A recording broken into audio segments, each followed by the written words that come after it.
नमस्कार, मैं हुमाही सिंह और आप देख रहे हैं नेक्स्ट 9 न्यूज। इस बार के लोकसभा चुनाव में समाजवादी पार्टी ने जिस तरीके से परचम लहराया है, माना यही जा रहा है कि अब अखिलेश यादव अपना विस्तार करना चाहते हैं और वो विस्तार केवल यूपी में नहीं बल्कि अलग अलग राज्यों में होने वाला है। अब माना जा रहा है कि अखिलेश यादव दिल्ली की तरफ रुख करेंगे, महाराष्ट्र में चुनाव लड़ सकते हैं, बिहार में लड़ सकते हैं। ऐसे जो महत्वपूर्ण राज्य है, कहीं ना कहीं अब अखिलेश यादव पूरे राज्य में, पूरे देश में फैलने की तैयारी करते हुए दिखाई दे रहे हैं। जी हां, अब माना जा रहा है कि अखिलेश यादव महाराष्ट्र में सीटों को लेकर कहीं ना कहीं उन्होंने अपनी जद्दोजहद शुरू कर दी है। वो 100 विधायक और 100 सीट कहीं ना कहीं मांग कर रहे हैं, जिससे उनके 100 विधायक मैदान में उतरे और 100 सीटों पर वो चुनाव लड़े।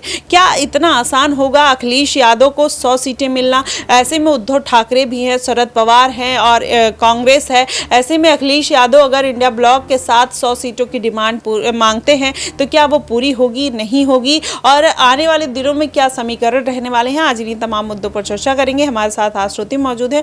आश्रुति, क्या लगता है कि अखिलेश यादव जिस तरीके से अपना विस्तार कर रहे हैं, वो उन्होंने महाराष्ट्र की तरफ रुख कर लिया है, आने वाले दिनों में दिल्ली में विधानसभा चुनाव है, वहां पर भी हो सकता है कि अपने प्रत्याशी उतारे, तो किस तरीके से समीकरण देख रही हैं और क्या इंडिया ब्लॉक में फूट पड़ने की संभावना हो सकती है? देखिए, मुझे लगता है इंडिया ब्लॉक में फूट नहीं पड़ेगी, क्योंकि अखिलेश यादव इस बार जो महाराष्ट्र की ओर अपना रुख मोड़ चुके हैं। शिंदे सरकार कहीं ना कहीं महाराष्ट्र में अपना दबदबा तो बनाए बैठी है, लेकिन उसी महाराष्ट्र में अपने ही 100 विधायकों को, अपने ही 100 प्रत्याशियों को एक तरह से वहां पर उनका डेरा जमवाना। और महाराष्ट्र जैसे राज्य में, जहां पर आप देखिए जिस हिसाब से पूरा मराठाओं का गढ़ जो कहीं ना कहीं महाराष्ट्र में बना हुआ है, और शिंदे सरकार अगर वहां पर टिकी हुई है तो उसके बड़े कारण है, क्योंकि शिंदे सरकार के खुद के 2 गुट हैं, और उन 2 गुटों में से आप किसके साथ गठबंधन करेंगे, ये भी एक बहुत बड़ा सवाल देखिए खड़ा होता है। क्योंकि शरद पवार पहले ही इंडिया गठबंधन में देखिए शामिल हैं। एकनाथ शिंदे का अगर जिक्र करें तो एकनाथ शिंदे के पांव जो हैं वो अब एनडीए से खटक रहे हैं। जिस हिसाब से आप देखिए, हाल ही में एकनाथ शिंदे कहीं ना कहीं इस बात से नाराज थे लोकसभा चुनाव के दौरान भी कि प्रधानमंत्री मोदी ने, एनडीए ने, बीजेपी ने एक भी मंत्रालय आप देखिए नहीं सौंपा था, और शिंदे कहीं ना कहीं एक जीत का आंकड़ा पार कर चुके थे महाराष्ट्र में। कहीं ना कहीं बीजेपी गठबंधन में जो थी, एनडीए के गठबंधन में कहीं ना कहीं आप देखिए शिंदे थे, तो उसके साथ भी आप देखिए कहीं ना कहीं एनसीपी चीफ के तौर पर भी एकनाथ शिंदे ने जीत तो जरूर दर्ज की थी। लेकिन शरद पवार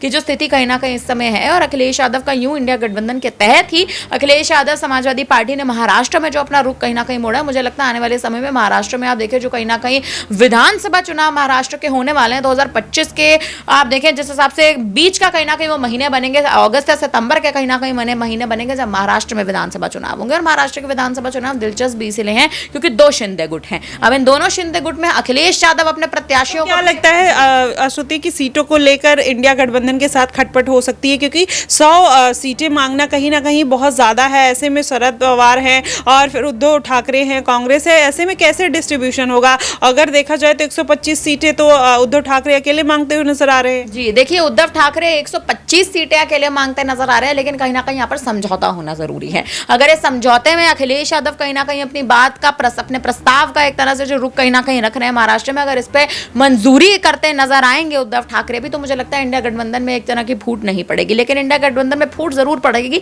तब पड़ेगी जब कहीं ना कहीं कांग्रेस वहां पर अड़ंगा डालती नजर आएगी। कांग्रेस के अध्यक्ष जो है वो महाराष्ट्र में आप देखिए जिस हिसाब से कहीं ना कहीं तमाम बार महाराष्ट्र की राजनीति में सेंधमारी करते नजर आए हैं, इंडिया गठबंधन में सेंधमारी करते नजर आए हैं। आने वाले समय में राहुल गांधी बड़ा दांव यहाँ पे चल सकता है। राहुल गांधी, अखिलेश यादव भले ही आप देखिए यूपी के 2 बड़े भाई जरूर कहलाते हैं, लेकिन यूपी का जादू महाराष्ट्र में चलेगा या नहीं चलेगा, ये एक अलग मुद्दा है।